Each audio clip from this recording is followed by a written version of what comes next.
Hello, everyone. Welcome back to the T.O.A Podcast. I am your host, Onvermel, here today with Zack-Ta. Man, it feels like just the other day we were doing this. The other day, that was like weeks ago. Yeah, well, I'm getting all time flies. Like 3 weeks time flies? Like 3 weeks ago. Although it's been, the last one that we recorded was with our sister, and that was like before New Year's. For some reason, it feels longer than that. I don't know what to tell you, but it's been that long. It's been that long since I recorded, which is why last week there wasn't a podcast that went out. It was different. I know you missed me on last week, but other than that, I'm like, eh. And then the one before that. So it's been a little while. It feels like a long time. For you viewers, not that long. It's okay. Don't worry about it. It's easy times. No, worry. Be very, very worried. I don't know why, but be worried. Always be worried. That's literally the number one thing to go. The number one emotional state is worry. It's called survival. Or the fittest, or the fattest. In this particular case, in winter, it's survival of the fattest, because we got all the extra blubber heat. Being fat is fit. Which, I mean, I got a little bit, but not enough to survive for very long. I ain't no orca. I was going blooping around the icicles out there. No, I'm not even a walrus. My mustache is a little walrusy, a little bit. A little curled up, but I know. Paul the walrus. Mammoth. No, Paul the walrus here. Yes, good chap. Sorry, I had to do that. Anyways, getting to actually the topic today. Oh, there's a topic today. I did have a topic today. Yes. Once in a while that does happen. Surprise. I think I've been pretty good with that. But it's really one reason why I had you this week. The topic for you is something that I would say you're the only one amongst all of us who has the strongest level of knowledge, and that is of the online serials Yes. and all the other short stories that came out. Because now, don't get me wrong, at one point, I did read through, I think, about half of them, and any of the ones that were audio, such as like Dark Mirror, I did listen to and such, but I didn't read all of them. Here's my thought on the online serials and the extra Greg content. Probably some of the best media that there was ever out there. Particularly the early ones, like Dark Mirror. Brothers in Arms, I know you really like. Federation of Fear. But then again, I just like to talk on Vezon, and it has both of them. But like Dark Mirror and Into Darkness. The first ones, which are audios. Into Darkness, remember which one that one That's is? the one where we follow Mitoro and Makuta. Okay, yes. Okay, yeah. I do remember. I haven't listened to that one in such a long time, but I do remember liking that. But I was thinking about it just earlier today while I was playing Minecraft for a numerous amount of hours in the afternoon. I got myself a thinking. You got a thinking. And, obviously when it comes down to, when sets get, made up, the story team kind of works with the set designers and they get the basic setting of the wave. And then Greg goes in, writes the books, fills it out, right? He fills out basically the basic plot that's already given to him. And then, after that, it's like, you have the online serials and stuff. So, Greg, at least on the basic level, before being given his godlike powers of the Bionicle community, he was very much just the writer. He wasn't the lore master, he was just the writer. He was just a guy giving the story behind the sets established. And I think it would be safe to say that over the years, the opinion on a lot of stuff about Greg Farshtey has gone down, where a lot of people either don't like the fact that he, let's say, gave Pterodax name. Because let's be honest, with making Pterodax a species, I don't think it was Greg. I suspect. I don't love that we got Makuta a name, but making him a species makes sense. My issue is that we made them a species, which I'm sure we have discussed before. Yes. So which I'm not going to linger on there. Refrain from going deep. But then you can get the whole Red Star death thing, right? Things that are like 100% was him. At least I'm assuming the whole function of the Red Star, basically resurrecting people, saying in the back, that was more of a Greg thing. Because I feel like the Red Star wasn't very... It was there, but I don't think... I question, obviously it was there since the beginning. If they knew what it was from the beginning, I don't know. And that's the thing, it's it's debatable how much it was there. I will say, that was a reveal that they didn't nail the landing on. But you would say that, a lot of the controversial Bionicle stuff stemmed from Greg directly, mostly. True. Though a lot of it is definitely Greg answering questions. That didn't need to be answered. And I'm like, what he did with the story, fantastic. And given that he was the main writer, I like to think continuity wasn't too bad. No, continuity was fine. Especially when the worst of the continuity has been the first few years to the later years, because Bionicle was initially planned for a 3-year run, like most typical Lego themes at the time. Like, this thing about Greg is, his involvement was to fill out, basically, the story for those who want to find it. Yes. Because, I'll say this, anything that, like, Greg comes up with is icing on the cake of what's already there, you know? What Greg did really... But, what I was kind of leaning into with all of this, basically saying, you know, we all also are aware of the stuff we don't like, right? And I think a lot of people forget, as you're kind of mentioning, it just how well good the online serials, like, between 2006, 7, and 8, I would say, those 3 years, when he was doing the online serials, he was doing, like, there was, like, what, usually 4 online stories going on at once. You know, he was answering questions, but there was still a lot of mystery, because the giant reveal had happened. So he couldn't reveal too much. So he was answering stuff about, like, little nitpicks here, like, oh, yeah, this, little interest facts here and there, making all these stories.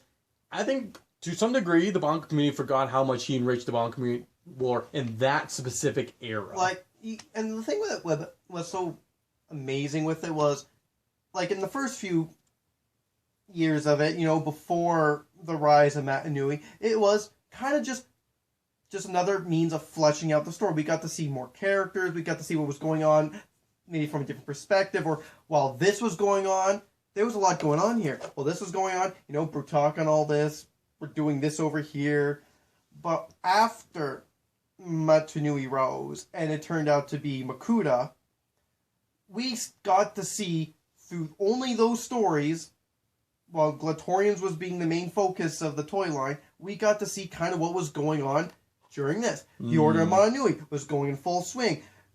The universe was in shambles, trying to fight back against the universe, essentially. It definitely was nice, because I would say, for at least us specifically, I remember when 2008 or 2009 rolled around, we went to the Glatorian to Bear Magda. I'm thinking, we just leaving everyone with Makuta in charge. I was like, that's it. They're all just gone. And it was nice thing for fans who've been around for that long to still have to keep up, you know, with their keep up with their characters while you can enjoy the new stuff. The main story we sort of saw was following the Glatorians until Makuta came in, and we kind of got through a bit of the other media sense that there was, you know, the insides of Makuta were still there and resisting, but the online serials actually showed us them resisting against Makuta, which wasn't the T.O.A Nuva fighting against it. It was everyone.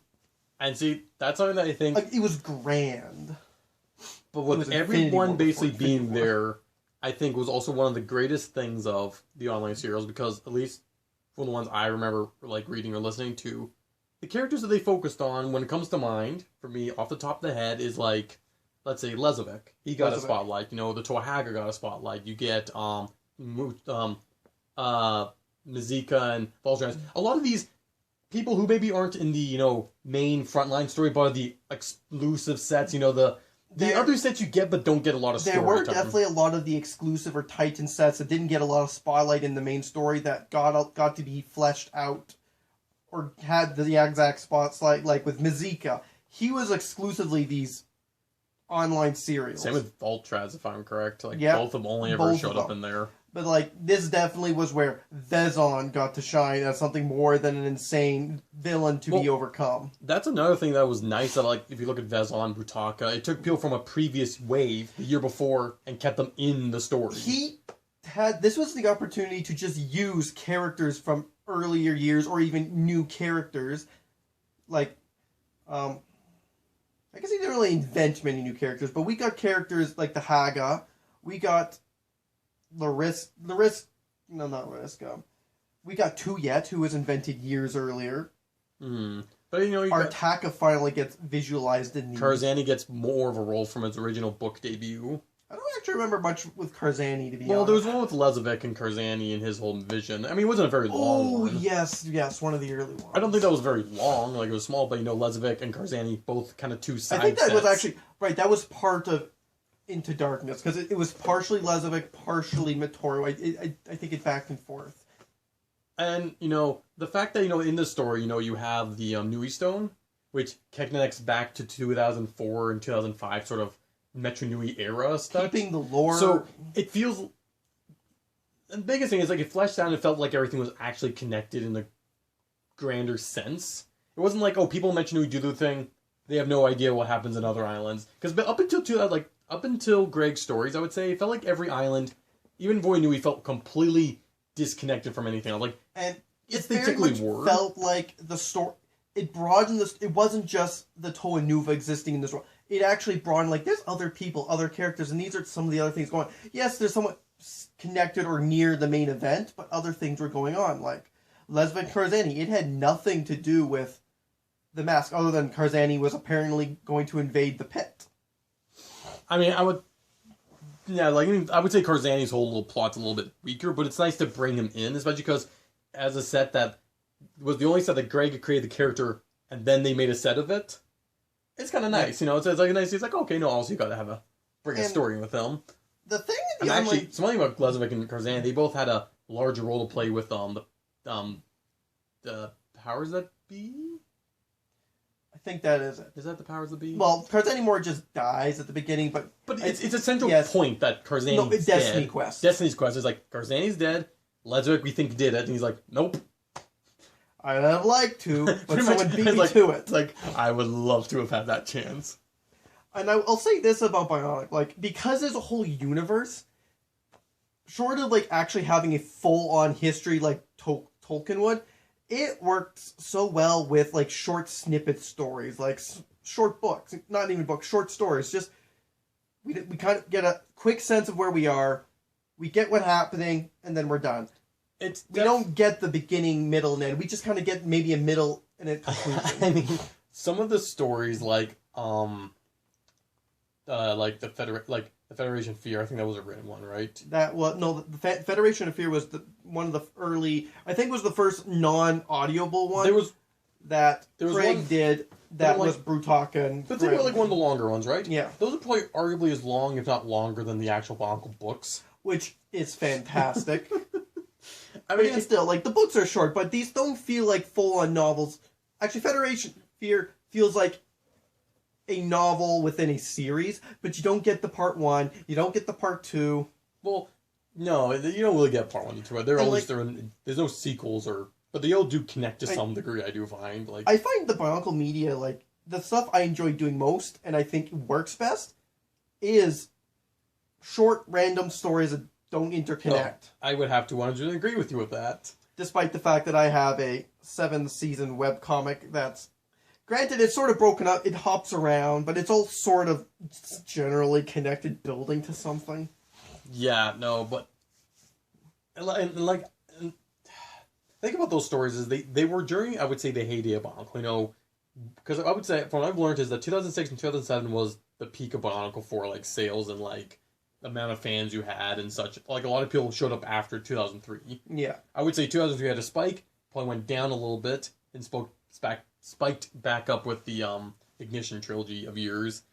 And I would say a large part, at least for fans who became dedicated fans, we can pretty much fully thank Greg for that. Because, like, a lot of the people I would say who are still, like, people who are interested in the lore, like, the people who actually are the deep dive fans, it's like, it was like those sort of extra stories. Like, yeah, the books were nice. They were good. They were great for the online sets. But the fact that he got all these extra stories that not only focused on the other sets that weren't in the books, characters who didn't exist outside of the stories, or characters from previous years, tying things back to other years, making everything just... It just felt like there was more going on. As you said, a grander, more epic sort of... Can we just acknowledge Greg's actual skill? Like, you read the first 2 or 3 books that he didn't write. They are a lot simpler. Greg writes, I would say, like a quality kids show.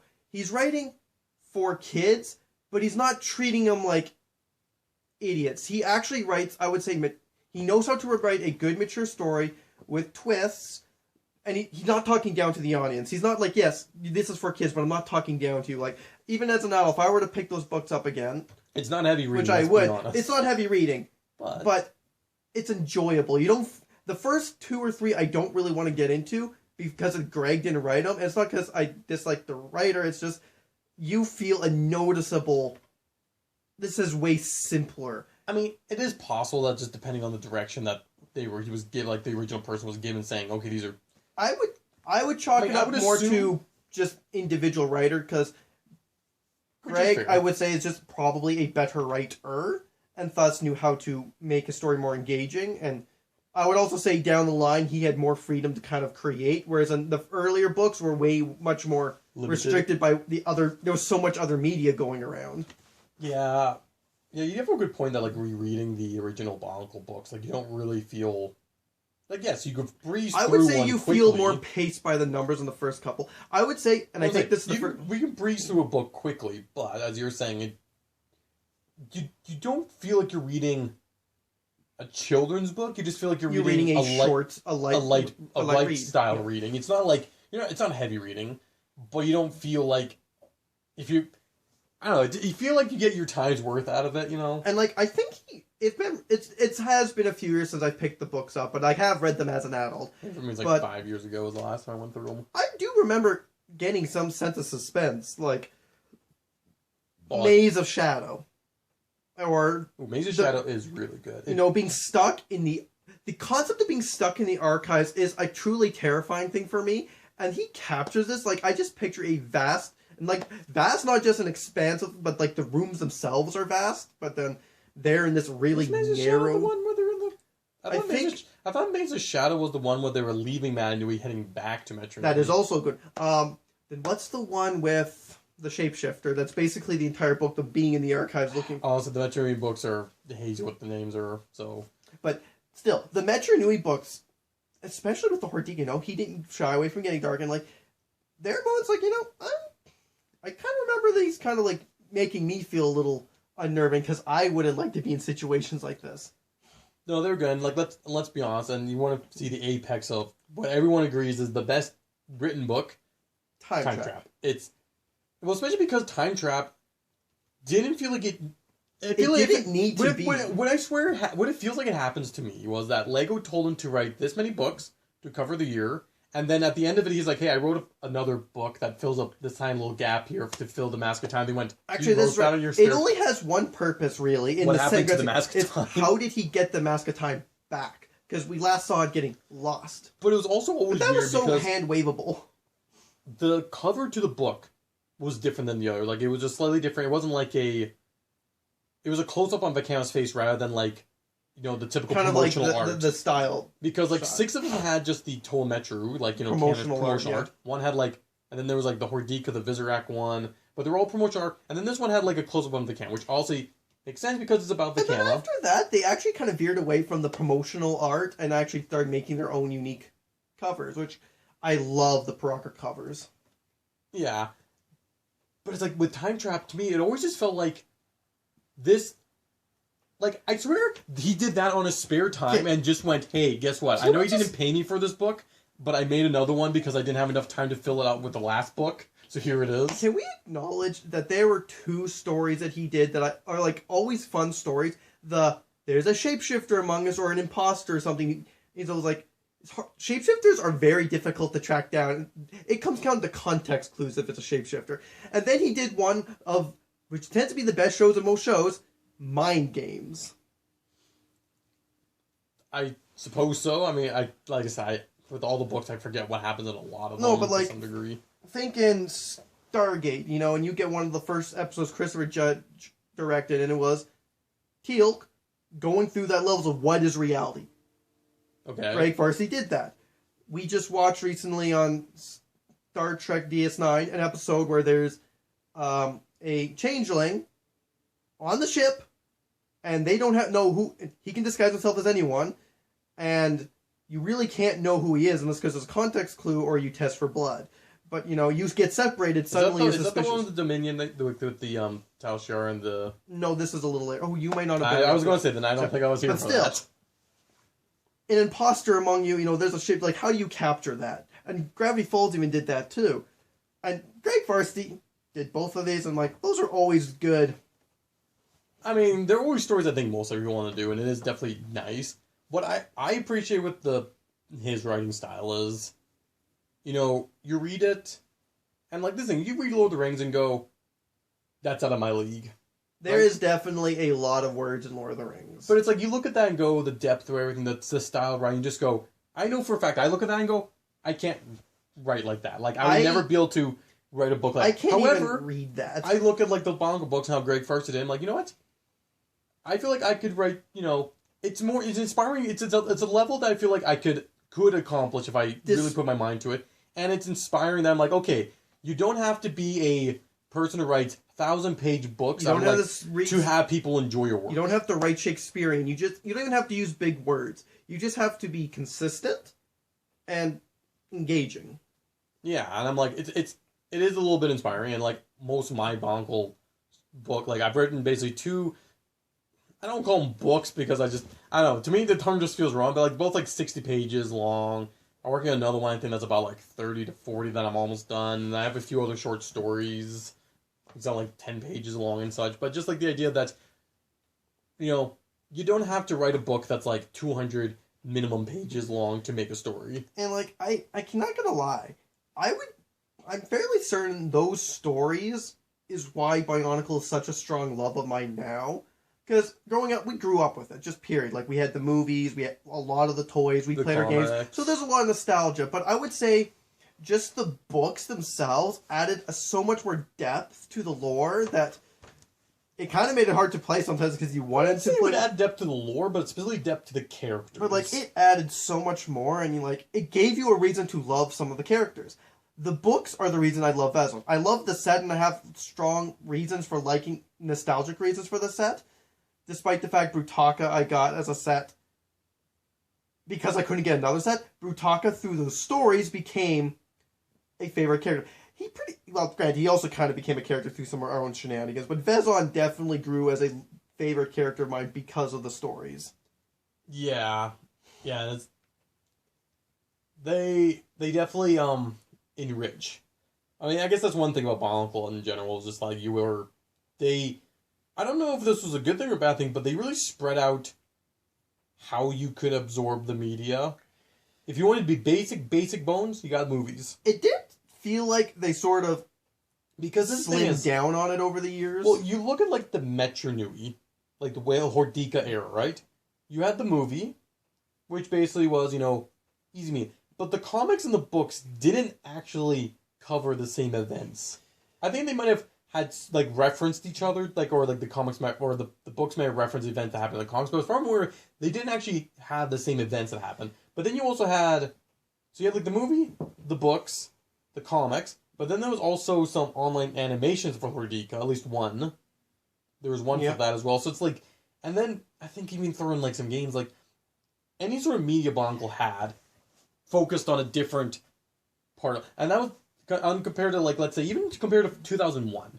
Outside of Monog, I would say the games the book and comics, I think, covered pretty much the same. Kind of. Okay, if you really want a good example, what I'm trying to say is, compared to Gen 2 with the first year, everything covered the same story. Yeah. But I was like I said, and someone asked me, what would you recommend someone to get into Bionicle's story? What would they do? I don't know if I would tell them to read the books. I would say read the books. It's the most concise, I would say. Easiest to follow in the sense of like, okay, here's a book, easy to find the list. You go Matt Nui Online. Let's just say you could easily access Matt Nui Online game. Yes, it's a good, fun little start. But, it's a great introduction for the mood. It's an introduction, but it doesn't go past the Defeat Makuta. The only part I would say it has is you get to see, that's the only one you see in Makuta. Despite the fact 2 or 3 systems kind of showed them entering, like the books had them entering Makuta's lair fighting the Manas. But then it cuts off there. You only see Makuta's defeat, or supposed defeat, in Monog, which I find kind of interesting. But I would say the books, especially if you're an older fan, I would say the books are more... Well, no, this is for people who aren't fans. Sorry, just an older person. Yes. If you're an older person getting interest, I would say you would appreciate the written words a bit more. But at the same time, people also really appreciate visuals. So I'm kind of one who leans to comics as a... I mean, don't get me wrong. The comics are good. Some of the... These are the first wave and such. The To-A Nuva era of comics felt like they really skipped around a lot. And then again, maybe a good start would be just the online animations. because they're a short pill to swallow, but they are so charming. But again... And then from there, if you want to go to online game, which is in the same style. I feel like you have to start something with the T.O.A, though, which is why the online animations and, like, Monog is more of a secondary thing. But maybe you want to set them up with the world. Like, this is just Bionicle as a universe, not Bionicle as a character. Well, this is also more so, I want you to get interested in this stuff. Let's be honest, the first thing that people get interested in is the T.O.A. It's the bread and butter of the Bionicle universe, which is why... And comics have the visuals of Bionicle, as well as the story. I mean, obviously, someone who might be reading the books might have something to... It's easy to... I guess, someone get to know something by having something at least to base off the looks at, maybe. I guess it really would come down to what a person is. If it's someone like our sister who's a heavy reader, yeah, definitely pick up the books. Just go straight into the lore. But if you're more of a Marvel or DC fan, yeah, maybe the comic books, but... I still think there's people who would appreciate the animations first because they get a sense of the world opposed to the characters. Yeah. Yeah. All I can say is the online serials are definitely not for anyone new. Because let's be honest, those are 100% fully for the fans who are already there. Well, they are good stories. They were dessert. They are definitely more side questy, so you'll jump in, but you're going to be a bit more in the dark than if you pick up the books. Were any of them... What would you say would be the one that had, like, the... Okay, I was going to answer this, but I think the one that I would say has the most important impact on, like, the main story, I would almost going to say is Dark Mirror. For the sole fact, it explains how Takanova gets there. I would say even, like, just... Dark Mirror, because we're following Motoro and Makuta. No, Dark Mirror is with Takanova. Because he went to a mirror universe. Dark Mirror. This one's like Into Darkness. Into Darkness, I would say, is probably one of the more impactful ones. Actually, no, impactful is probably like... Oh, yeah, no, Dark Mirror's a good point because it really doesn't follow very many other characters. It's kind of sort of setting up the whole... I want to say he's actually making Motoro ready for the sacrifice he got to do. You know, you're right. I think in the series, that's probably the one that affects the most. But, like, you can't really deny the fact that, like, Destiny War, fighting I think it's Destiny War, we're fighting the Makuta's tyranny. That one feels like more something that, like... That's probably just catching up on what everyone's been doing. Is near the end of the year, Bionicle, everything was just kind of like... Yeah, I'm going to stand with Into Dark. Man, I need to listen to those again, not read them, because there's people who've put the lyrics on so you can read it. I remember Dark Mirror reading, and then realizing, wait a minute, I'm reading this. This was originally audio. But my mind pictured the audio so well that I didn't... We listened to that, like, several times. Several times, but, like, when I read it, Greg Farshtey's narration is what I'm hearing in my head. I remember that threw me off the moment I realized, wait a minute, this is Greg Farshtey who's reading this. Huh, sounds younger than I was expecting. But yeah, because, like, you know, I think it was Biosector 1 has a link to all the stories in written form, so you can read them all. But there are ways to get the audio versions, which, because maybe at the time I didn't know about the access, because Lego.com would have taken them down, so I'm reading it. And then after a while, I'm like, oh yeah, you can listen to these. Yeah. And of course, the Dark Mirror was better than Into Darkness, because Into Darkness was like the first one, so they were a lot shorter, but Dark Mirror, they got a little longer. Dark Mirror is just so good. Now, the only problem I have with these online serials is that a few of them didn't get finished. And of course, they were all left on cliffhanger. There was at least 2 Destiny quests following one of the few that actually just create a whole band of new characters for this. There were like 3 new T.O.A and Galoo mainly. And then there was another one. I don't know if it was the same story but following 2 different groups. Was Pohatu and Kopaka, I believe, going with a shapeshifter, which was the last combiner model ever because it was of the stars, going to the Red Star.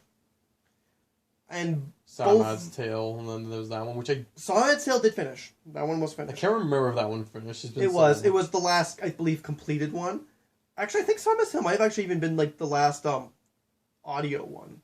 I think that one might have been an audio. I could be wrong. I could be very wrong on that one.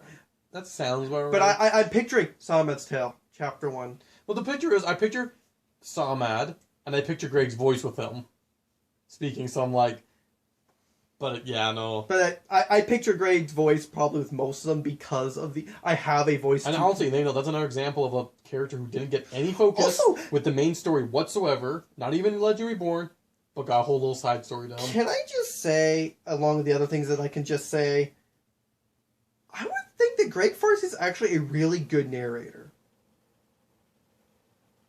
I mean, the fact that he went out of his way to record himself reading these stuff to you. Because this is the thing. Like, not everyone's comfortable doing that. Well, you know, recording something in your own house, probably under your own microphone, is way easier than recording in front of actual people. But, like, I do know that I think there are a couple moments you can pick up a slight goof up in, he had to quickly correct himself type things. But, like, he's got a good voice. Like, I like listening to his voice. I don't know for me if it's whether just nostalgia or... So I'd have to listen to them again, but you enjoyed it the first time you listened to it. Like, you wanted more. I mean, I feel like if anyone read Bionicle to me, I'd probably be interested. And honestly, the Bionicle stories, the serials, and the books are the only things I ever remember, like, really looking forward to, like, the next installment. Like, I don't know how we knew when there was a new Bionicle book available, but I remember thinking, oh, I can't wait for the next one. I'm like, oh, the next one's out. I don't know, asking Mom to get or going down to the local drugstore to get them. BionicleStory.com had, or BioLego.com had that sort of information. Because remember, Bionicle had BionicleStory.com, which I'm assuming would have some sort of way of knowing when books were released. I remember we would get like those Scholastic deal magazines. I think I got a few Bionicle books that way. I remember I probably got one or two for Christmas. I remember I think it was probably Rexall Drug Mart, honestly, where we picked them up, but you know, the Gerard would come back with the next book, so like, I don't know. I think I might have actually used my own money for a couple of these, but then, you know, Mom would pick... Whenever the next book, Mom would... Actually, I think Mom would just pick it up. Like, we'd say, Mom, can you pick this up for us? You know, we'd give her the name and the title and all that, and when she'd do her, Red Deer run, she'd probably do She wasn't going to probably argue. She'd, anything that we would read, she'd be happy about. Because let's be honest, the books are probably... You and me specifically did not do much reading. And the books, those have been inexpensive $7 books, I think they were $10. Honestly, I think they were $10. But still, it's they weren't too expensive, and I think sometimes maybe I did have to put my money forward for. And this is actually one of the few things that if I did not, I spent money that wasn't the full-on Lego block. I was invested in these stories. I wanted to read them, and I'm so glad I have. Honest, there's a reason that we stuck with the Bionicle franchise for all 10 years. You know, yeah, the toys were cool, the games were nice, the movies are good. Even all you could just have a son and.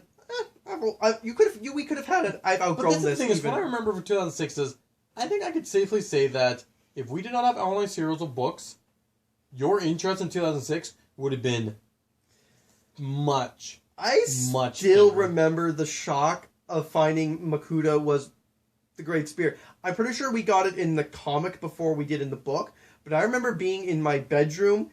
I think still when I had the small love seat in there, just being in my room and seeing the image and be like, wait, what? Hold the phone. What's lost? Is this... I think I remember that... It was either that or it was the 4-minute long animation where Manu rises, his eyes turn red and pew! I think we got that after. The thing is, all that happened so close to each other, I don't remember. And then, of course, I think they had... And the book was definitely the most vivid, they were describing the sudden chill in the air. I know the crackling voice. I know the book came after the comic. Yes, but I can still remember, even though it's been so long, how it was portrayed. Just a sudden, cackle in the air. Also, can I just say I love that comic just because we get to see Tragadoom. He's kind of fuzzy, but then it's true. There.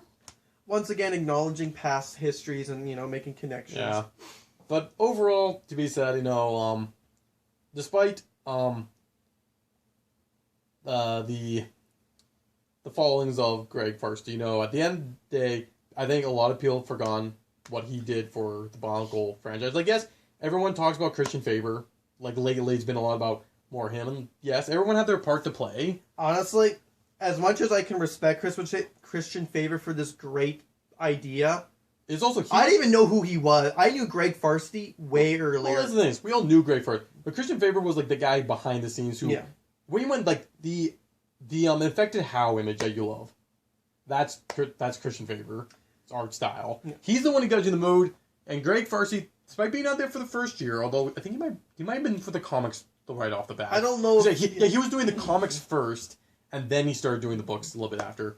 But like I say, I just I think people we forget what he did for us. Like yes, just like every person who gets free reign, you go too far in certain places. And of all the people in the world, I would love to meet Mark Hamill and have just be in a casual room with George Lucas, and Brent, but Greg Farshtey is one of the probably top 5 people I would generally just like to be sitting down in a room with casually.